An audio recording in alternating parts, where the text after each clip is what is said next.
Hello student, welcome to brain booster. আজকে আমরা আলোচনা করব ভারতের সংবিধানের 3 নম্বর ক্লাস নিয়ে। ইতিমধ্যে আমরা দুটো ক্লাস করে নিয়েছি। যদি তোমরা না দেখে থাকো তাহলে ব্রেন বুস্টার চ্যানেলে গিয়ে যে ভারতের সংবিধান নামে যে প্লেলিস্ট রয়েছে সেখান থেকে তোমরা ক্লাসগুলি করে নিও। আজকে আমরা আলোচনা করব গণপরিষদ ও সংবিধান রচনা। কিভাবে গণপরিষদ গঠিত হলো, তারপরে গণপরিষদ থেকে কিভাবে খসড়া কমিটি গঠিত হলো, তারপর কিভাবে সংবিধান রচনা হলো ভারতের, তা নিয়ে আমরা আজকে আলোচনা করব। তোমরা ক্লাসটি মন দিয়ে করো, কারণ সামনে বিভিন্ন রকম পরীক্ষা রয়েছে, সেখানে এই ক্লাসটি খুব গুরুত্বপূর্ণ। এখান থেকে নানান ধরনের প্রশ্ন আসে। চলো শুরু করি। প্রথমে আমরা জানবো গণপরিষদ ও সংবিধান রচনার যে ইতিহাস, সেই ইতিহাস সম্বন্ধে প্রথমে জানবো। সাল 1895 ভারতের জন্য একটি সংবিধানের দরকার, এই দাবিটি প্রথম কে তুলেছিলেন? বাল গঙ্গাধর তিলক স্বরাজ বিলের মাধ্যমে তিনি এটি উপস্থাপনা করেছিলেন।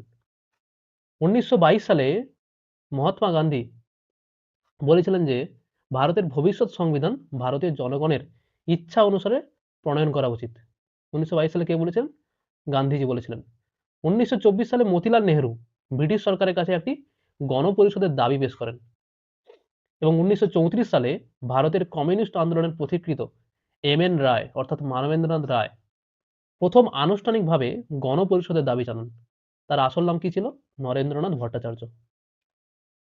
এবং পরবর্তীকালে 1935 সালে ভারতীয় জাতীয় কংগ্রেস প্রথমবারের মতো ভারতের সংবিধান প্রণয়নের জন্য আনুষ্ঠানিকভাবে একটি গণপরিষদ গঠনের জন্য দাবি জানায়। 1938 সালে কংগ্রেসের পক্ষে জওহরলাল নেহরু ঘোষণা করেন যে স্বাধীন ভারতের সংবিধান বহিরাগত হস্তক্ষেপ ছাড়াই প্রাপ্তবয়স্ক ভোটাধিকারের ভিত্তিতে নির্বাচিত একটি গণপরিষদের দ্বারা প্রণয়ন করা উচিত। এবং 1940 সালে ব্রিটিশ সরকার আগস্ট অফারে এই দাবিটি গ্রহণ করেন, যেখানে সংবিধান প্রণয়নের জন্য একটি প্রতিনিধিত্বমূলক সংস্থার প্রস্তাব করা হয়েছিল। পরবর্তীকালে 1942 সালে স্যার ট্যাফোর্ড স্ক্রিপস, যিনি ছিলেন ক্যাবিনেট মিশনের বা একজন ক্যাবিনেট মন্ত্রী, একটি খসড়া প্রস্তাব নিয়ে ভারতে আসেন, যা ক্রিপস প্রস্তাবনা নামে পরিচিত। এটি খুব গুরুত্বপূর্ণ যে 1942 সালে স্যার ট্যাফোর্ড স্ক্রিপস তিনি একটি খসড়া প্রস্তাব নিয়ে ভারতে আসেন, যা ক্রিপস প্রস্তাব নামে পরিচিত, যেখানে দ্বিতীয় বিশ্বযুদ্ধের পর ডোমিনিয়ন স্ট্যাটাস এবং একটি সংবিধান প্রণয়নকারী সংস্থা প্রস্তাব করা হয়।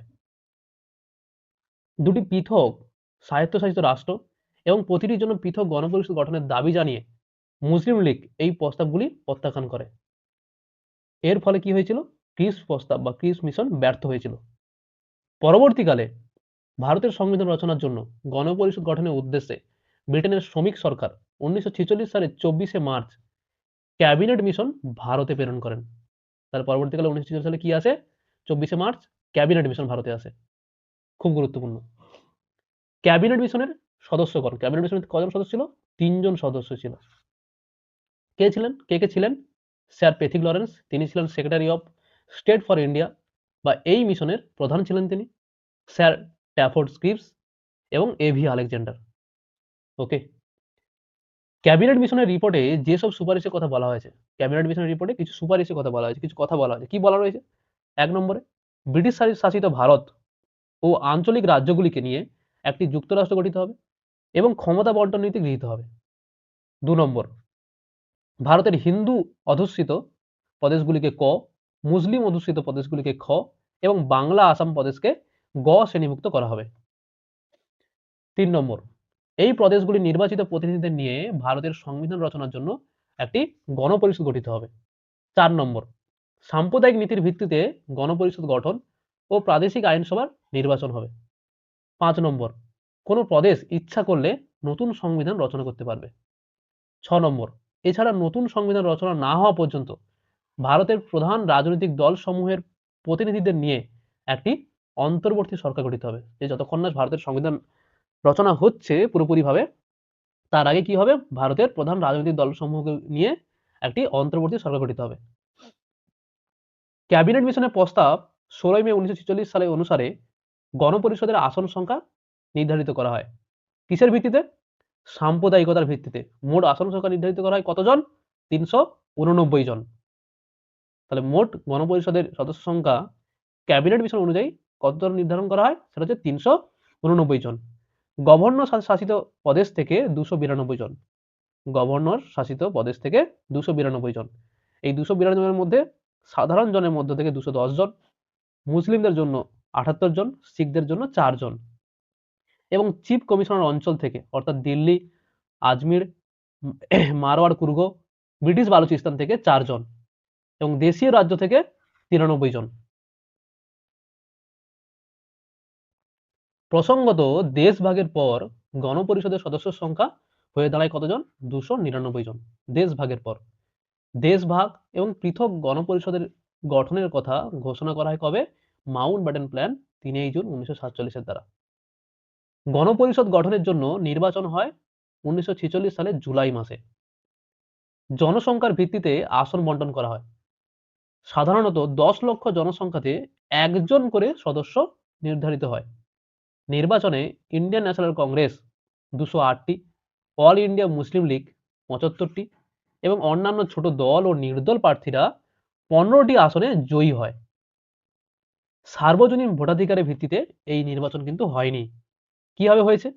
একক হস্তান্তরযুক্ত সমানুপাতিক ভোটাধিকারের ভিত্তিতে এই নির্বাচন অনুষ্ঠিত হয়, যেখানে সমস্ত বিশিষ্ট ব্যক্তিবর্গ ও সমস্ত সম্প্রদায়ের মানুষ যাতে স্থান পায় সেদিকে লক্ষ্য রাখা হয়। তাহলে কিভাবে নির্বাচন হয়েছে? যে একক হস্তান্তরযোগ্য বা হস্তান্তরযুক্ত সমানুপাতিক ভোটাধিকারের ভিত্তিতে। মুসলিম লীগ প্রথমে গণপরিষদের যোগ না দিলেও 26শে অক্টোবর 1946 তারা যোগ দেয়। খুব গুরুত্বপূর্ণ এটি। এবং 1947 সালে 16ই জুলাই তারা গণপরিষদ ত্যাগ করে। বুঝতে পেরেছ? কবে তারা যোগ দিয়েছিল, কবে তারা গণপরিষদ ছেড়ে দিয়েছিল, ত্যাগ করেছিল। চলো 1946 সালের 20 নভেম্বর ব্রিটিশ সরকার কর্তৃক প্রকাশিত এক প্রেস বিজ্ঞপ্তিতে ওই বছরের 9 ডিসেম্বর গণপরিষদের প্রথম অধিবেশন অনুষ্ঠিত হয় বলে জানানো হয়। তাহলে 1946 সালের 20 নভেম্বর ব্রিটিশ সরকার এটা কি করে? একটা প্রেস বিজ্ঞপ্তিতে বলে যে কি ওই বছর 9 ডিসেম্বর প্রথম অধিবেশন অনুষ্ঠিত হবে গণপরিষদের। সেই অনুযায়ী 1946 সালের 9 ডিসেম্বর দিল্লির কনস্টিটিউশন হলে গণপরিষদের প্রথম অধিবেশন বসে। যোগদান করে কতজন সদস্য? 207 জন সদস্য। সভাপতিত্ব করেন কে? ডক্টর সচিদানন্দ সিনহা। ইনি ছিলেন কি? অস্থায়ী। ইনি ছিলেন অস্থায়ী সভাপতি। ডক্টর রাজেন্দ্র প্রসাদ 11 ডিসেম্বর 1946 গণপরিষদের সভাপতি নির্বাচিত হন। ওকে, ইনি ছিলেন কি? স্থায়ী সভাপতি। ঠিক আছে। সহসভাপতি হন কে? হরেন্দ্র কুমার মুখার্জি। তিনি একই সঙ্গে ভারতীয় খ্রিস্টানদের প্রতিনিধিত্ব করেন। অন্য একজন সহসভাপতি কে ছিলেন? ভিটি কৃষ্ণমাচারী। প্রথম অধিবেশনে 13 ডিসেম্বর 1946 মানে প্রথম অধিবেশনে যে 13 তারিখে যে মিটিংটা হয়েছিল 13 ডিসেম্বর 1946 সেখানে জওহরলাল নেহরু অবজেক্টিভ রেজলিউশন পেশ করেন, যা সংবিধানের দর্শন, গঠন ও মূল বিষয় কি হবে তা নির্ধারিত হয়। এর উপর ভিত্তি করে সংবিধানের প্রস্তাবনা রচিত হয়। তাই খুব গুরুত্বপূর্ণ এটি যে প্রথম অধিবেশনের 13 ডিসেম্বর যে মিটিংটা হয়েছিল 1946 সালে সেখানে জওহরলাল নেহরু অবজেক্টিভ রেজলিউশন পেশ করেছিল, যেখান থেকে কি তৈরি হয়েছিল? সংবিধানের প্রস্তাবনা তৈরি হয়েছিল। ঠিক আছে। প্রথম অধিবেশন শেষ কবে হয়েছিল? 23 ডিসেম্বর 1946 সালে। পঞ্চম অধিবেশন থেকে গণপরিষদ অর্থাৎ 14 আগস্ট 1947 সাল থেকে গণপরিষদ সার্বভৌম ক্ষমতার অধিকারী হয়ে ওঠে। ঠিক আছে। চলো এবারে গণপরিষদ গঠিত হলো। এবারে সংবিধান রচনা করতে হবে। সংবিধান তৈরির জন্য খসড়া কমিটি অর্থাৎ ড্রাফটিং কমিটি গঠিত হয় কবে?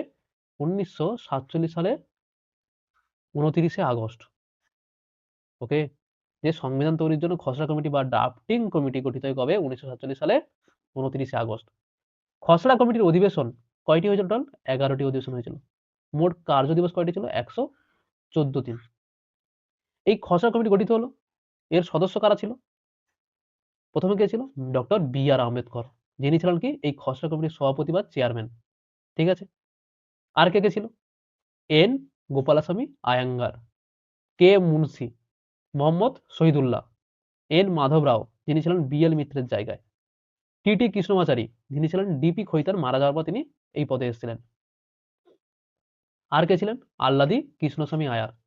তো এই কজন ছিল কি গণপরিষদের খসড়া কমিটির সদস্য, যারা সংবিধান রচনায় সরাসরি বা পূর্ণাঙ্গভাবে সহযোগিতা করেছিল। ঠিক আছে। গণপরিষদে সাংবিধানিক পরামর্শদাতা ছিলেন কে? বেনেগাল নারসিং রাও বা বি এন রাও। খুব গুরুত্বপূর্ণ, এটা পরীক্ষা বারবার আসে। যে গণপরিষদের আইনি পরামর্শ বা সংবিধানের আইনি পরামর্শদাতা কে ছিলেন বি.এন. রাও।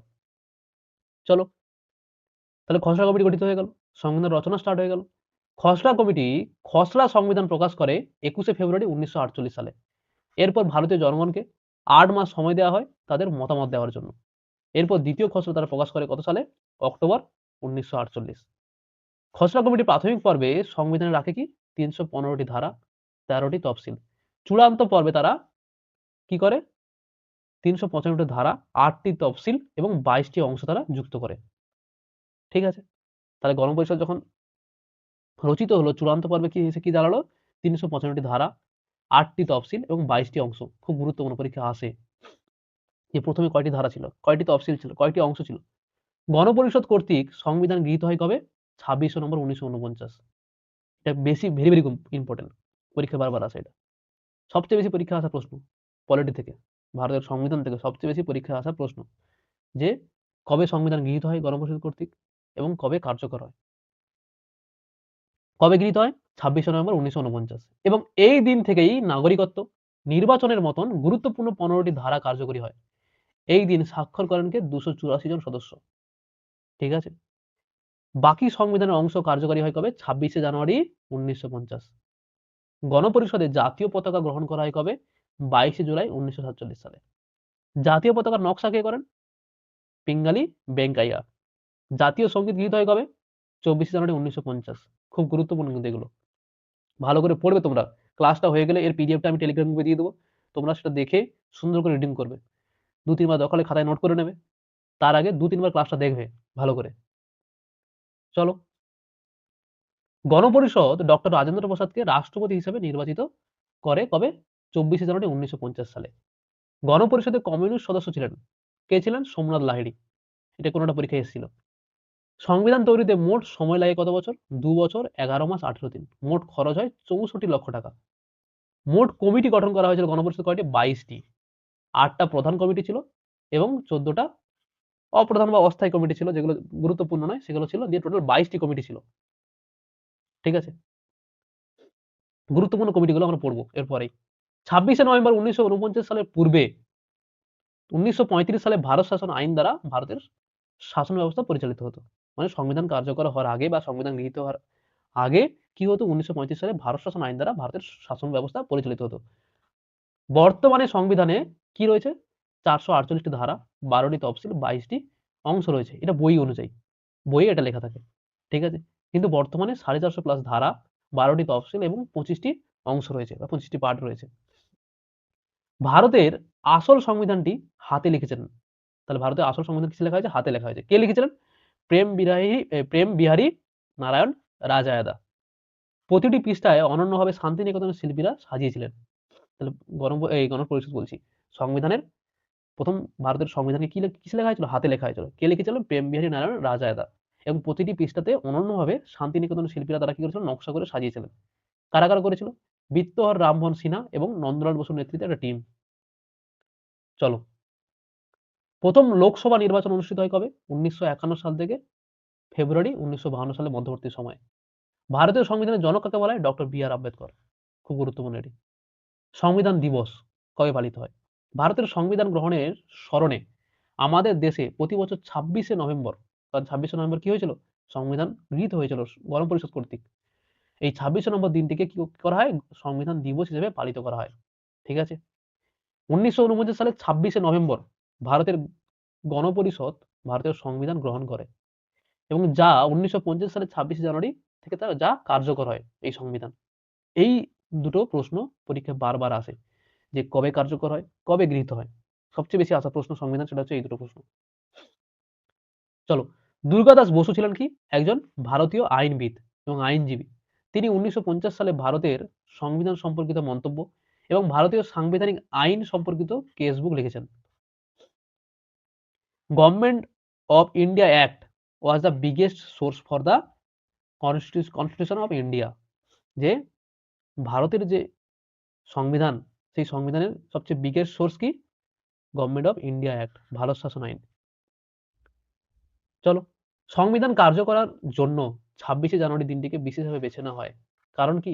1930 সালের এই দিনে ভারতীয় জাতীয় কংগ্রেসের লাহোর অধিবেশনে, যেটা কবে হয়েছিল ডিসেম্বর 1929, সিদ্ধান্ত অনুযায়ী পূর্ণ স্বরাজ দিবসটি পালিত হয়েছিল। 1935 সালে ভারত শাসন আইনের পরিবর্তে ভারতীয় সংবিধান কার্যকরী হয়েছিল। গণপরিষদের শেষ অধিবেশনটি অনুষ্ঠিত হয়েছিল কবে? 24শে জানুয়ারি 1950 সালে। ঠিক আছে, এই ছিল হচ্ছে কি গণপরিষদ গঠন। তারপরে গণপরিষদ থেকে খসড়া কমিটি গঠন বা ড্রাফটিং কমিটি গঠিত হয়েছিল। সেখান থেকে সংবিধান রচনা হলো এবং গণপরিষদের শেষ অধিবেশন হয়েছিল কবে? 24শে জানুয়ারি 1950। একটু আগে জানলাম কি গণপরিষদের টোটাল 22টি কমিটি ছিল। কয়েকটি ইম্পর্টেন্ট কমিটি ছিল যেগুলো আমাদের জানা দরকার, যেগুলো পরীক্ষায় বা আসে, যেমন কি খসড়া কমিটি, যার চেয়ারম্যান কে ছিলেন ডক্টর বি আর আম্বেদকর। স্টিয়ারিং কমিটি, যার চেয়ারম্যান কে ছিলেন ডক্টর রাজেন্দ্র প্রসাদ। মৌলিক অধিকার সংক্রান্ত সাব কমিটি, যার চেয়ারম্যান কে ছিলেন জে বি কৃপালিনী। কেন্দ্রীয় ক্ষমতা সম্পর্কিত কমিটি বা ইউনিয়ন পাওয়ার্স কমিটি, কে ছিলেন? পণ্ডিত নেহেরু বা জওহরলাল নেহেরু। কেন্দ্রীয় শাসনতন্ত্র সম্পর্কিত কমিটি, কে ছিলেন এর চেয়ারম্যান? পণ্ডিত জওহরলাল নেহেরু। প্রাদেশিক শাসনতন্ত্র সম্পর্কিত কমিটি, যার চেয়ারম্যান ছিলেন, এটাও ছিল কি পণ্ডিত জওহরলাল নেহেরু। সভার কার্যাবলী সম্পর্কিত কমিটি কে ছিলেন? G V Mavalankar. মৌলিক অধিকার, সংখ্যালঘু বিষয়, আদিবাসী বিষয় সংক্রান্ত পরামর্শদাতা কমিটি, এর চেয়ারম্যান কে ছিলেন? সর্দার বল্লভভাই প্যাটেল। সংখ্যালঘু সম্পর্কিত উপদেষ্টা কমিটি, এর চেয়ারম্যান ছিলেন কি? H C Mukherjee. জাতীয় পতাকা সম্পর্কিত অ্যাডহক কমিটি, এর চেয়ারপারসন কে ছিলেন? ডক্টর রাজেন্দ্র প্রসাদ। এগুলো পরীক্ষা মাঝে আসে। প্রথমগুলো যেগুলো আছে এগুলো বেশি পরীক্ষা আছে, প্রথম কয়েকটা। যে খসড়া কমিটির চেয়ারম্যান কে ছিলেন, স্টিয়ারিং কমিটির চেয়ারম্যান কে ছিলেন, মৌলিক অধিকার সংক্রান্ত, এই কেন্দ্রীয় শাসনতন্ত্র সম্পর্কিত এবং প্রাদেশিক, এইগুলো পরীক্ষা বারবার আসে। আর কি, এবারে সংবিধান কার্যকর হয়ে গেল। এবারে 1947 সালে কি হলো? স্বাধীন ভারতের প্রথম মন্ত্রিসভা গঠিত হলো। এই মন্ত্রিসভার সদস্যগণ, এগুলো নিয়ে কিন্তু পরীক্ষায় প্রশ্ন আসে। আগে আমরা জেনে নিই কে কোন পদে ছিল। প্রধানমন্ত্রী কে ছিল? জওহরলাল নেহেরু। ঠিক আছে। উপপ্রধানমন্ত্রী কে ছিল? সর্দার বল্লভভাই প্যাটেল। স্বরাষ্ট্রমন্ত্রী কে ছিল? সর্দার বল্লভভাই প্যাটেল। প্রতিরক্ষা মন্ত্রী কে ছিলেন? সর্দার বলদেব সিং। রেলমন্ত্রী বা পরিবহন মন্ত্রী কে ছিলেন? জন মাথাই। শিক্ষামন্ত্রী কে ছিলেন? মৌলানা আবুল কালাম আজাদ। তথ্য ও সম্প্রচারণ মন্ত্রী কে ছিলেন? আর আর দিবাকর। আইনমন্ত্রী কে ছিলেন? ডক্টর বি আর আম্বেদকর। অর্থমন্ত্রী আর কে সম্মুখম চেট্টি। খাদ্য ও কৃষি মন্ত্রী কে ছিল? রাজেন্দ্র প্রসাদ। শ্রম মন্ত্রী কে ছিলেন? জগজীবন রাম। শিল্প ও সরবরাহ মন্ত্রী ডক্টর শ্যামাপ্রসাদ মুখার্জি। স্বাস্থ্যমন্ত্রী কে ছিলেন? রাজকুমারী অমৃত কাউর। বিদ্যুৎ ও কয়লা মন্ত্রী কে ছিলেন? নারহার বিষ্ণু গাদগিল। যোগাযোগ মন্ত্রী কে ছিলেন? রফি আহমেদ কিদওয়াই। এই ছিল হচ্ছে মন্ত্রী পরিষদ। যেগুলো পরীক্ষা আসে, কোনগুলো আসে? প্রধানমন্ত্রী কে ছিলেন স্বাধীন ভারতের? কে ছিলেন? জওহরলাল নেহরু। উপপ্রধানমন্ত্রী কে ছিলেন? সর্দার বল্লভভাই প্যাটেল। স্বরাষ্ট্রমন্ত্রী কে ছিলেন? সর্দার বল্লভভাই প্যাটেল। প্রতিরক্ষা মন্ত্রী কে ছিলেন? সর্দার বলদেব সিং। রেলমন্ত্রী কে ছিলেন? জন মাথাই। এবং শিক্ষামন্ত্রী কে ছিলেন? মৌলানা আবুল কালাম আজাদ। এবং আইনমন্ত্রী, এই কয়েকটা আইনমন্ত্রী কে ছিলেন? ডক্টর বি আর আম্বেদকর। এই কয়েকটা পরীক্ষায় বারবার আসে। তাই তোমরা ক্লাসটি মন দিয়ে দেখবে, দরকার হলে একবার থেকে দুবার দেখবে, ভালো করে পড়বে ক্লাসটি। দরকার হলে খাতায় নোট করে নেবে আমি পিডিএফটা দেওয়ার পর টেলিগ্রাম গ্রুপে, তাহলে মনে থাকবে। কারণ এখান থেকে নানান ধরনের প্রশ্ন আসে, আর সামনে বিভিন্ন রকম পরীক্ষা রয়েছে। তোমরা ক্লাসটা মন দিয়ে করো। সকলকে অসংখ্য ধন্যবাদ। তোমরা ক্লাসটি ভালো করে করো, পড়াশোনা করো মন দিয়ে, কারণ সামনে বিভিন্ন রকম পরীক্ষা রয়েছে। আর এই চ্যানেলটা বন্ধুদের সাথে শেয়ার করে দাও যাতে সবাই সাবস্ক্রাইব করে নেয় এবং যাতে সবার কাছে পৌঁছে যায়। ঠিক আছে, আমরা পেইড ভাবে নয়, আমরা ফ্রিতে সমস্ত ছাত্রছাত্রীকে সুলভ, কোনো পয়সা দিয়ে নয়, বিনামূল্যে যাতে সমস্ত স্টাডি মেটেরিয়াল প্রোভাইড করতে পারি, যার জন্য এই পদক্ষেপ। ঠিক আছে, তো অসংখ্য ধন্যবাদ। সবাই ভালো থাকো, মন দিয়ে পড়াশোনা করো।